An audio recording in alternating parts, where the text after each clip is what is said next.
Time now to head over to the kitchen and check in for the first time with ABC7 Culinary Director Judi Gallagher, and I think she's cooking up some delicious soup for us today. Judi? You got that right, Scott. You know, it's September and we think of soup, especially if we come from the north, but it's still really hot out here. So I have a version of very light soup. It's a hot soup, but it's very light, and that's a carrot ginger soup. We're going to incorporate just a little bit of apple and use the apple for crunch as a garnish, which makes it really nice, and my little flavor bomb at the end. But just by adding a little Malaysian curry and different things like that into the soup, it's going to be so good. This is so easy. You need a blender. I've got my Vitamix ready to go. You need some chopped onions and some organic carrots, and we can go from there. And I'm going to even grill up a little wonderful bread with some Gruyere cheese so we can have it on the side. Stay with me throughout the hour. It's carrot ginger soup on the menu today. Hey there, Scott. So we already have our onions that are sweat, about 2 chopped onions. I usually use Vidalia. Now let's get all those organic carrots. I really like using the organic because you really have a better flavor. Just peel them. And I had some leftover pieces of apple, Honeycrisp apple, because I'm going to use a julienne of Honeycrisp apple as a garnish. So that's going to go in there as well. Let's give it a stir around. Now the thing about soup is it's not a one-hit wonder. In anything in cooking, you don't just season once. You layer flavors. So we're going to salt and pepper, and then I'm going to have this Malaysian ginger curry seasoning from the Spice and Tea store. So we'll add a little bit of that. Turmeric, if you're making this for health reasons, because ginger is just so good for somebody when they have an upset tummy or they're just trying to eat lighter or maybe a medication's bothering them. So you want to add a little of that and a little turmeric. Turmeric is a great anti-inflammatory.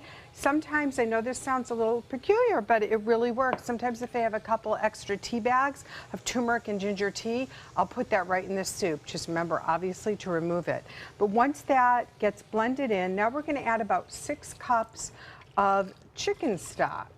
And then we just basically cover it and let that simmer until the carrots are really tender. And I find that takes, anywhere from a half an hour, depending on how big a batch I'm going to make, to about, I'd say about 40 minutes. But we do want to cover it because we want to hold in all those great flavors.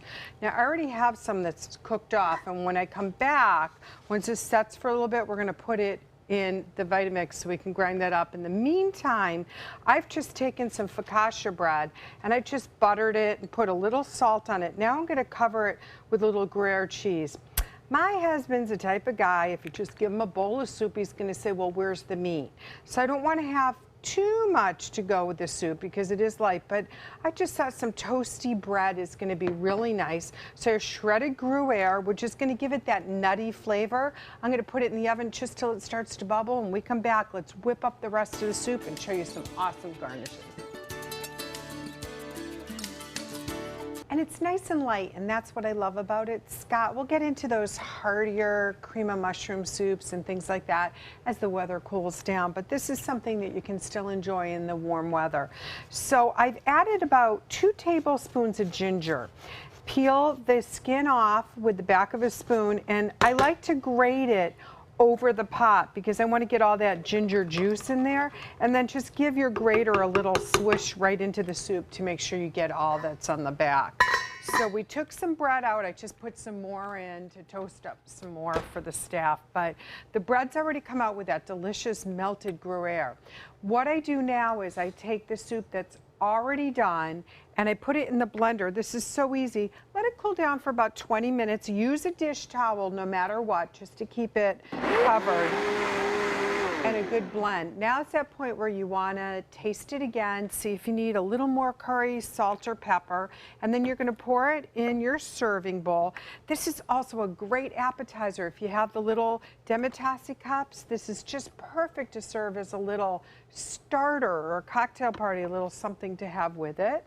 And then I'm going to take some creme fraiche, which is that kind of in between that cream and sour cream.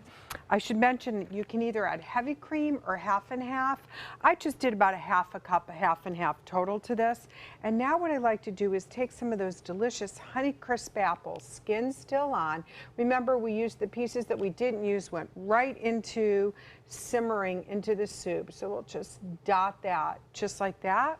And a little piece of parsley.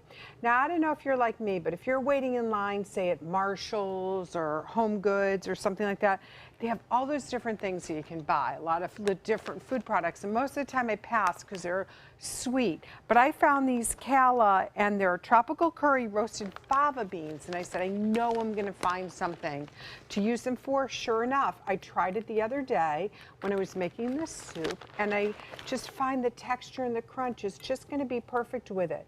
So definitely get that spice and that crunch along with the toasty bread. I think you're going to really enjoy your lunch. We'll see what John Scalzi has to say about it in just a few minutes. Here we go, John. Yes, indeed. I love this soup. Good. I just love this soup. I was a little, carrot soup. I was thinking to myself, I don't know if I like that or not. This is delicious. It's, and it's light. It's hearty enough that you feel like you're having something, right? But it's so tasty. It's good. And it's little just great flavor. Crush in it. Little apple and those crunchy little beans in there. Just kind of add it some pop. I like how you're doing it with the bread. I think that's the way to do it. You got to try this soup. If you're a fan of like tomato soup, you're gonna love this soup. No doubt about it. Judy, home run. Congratulations. Thank you. Thank you. Thanks. Scott?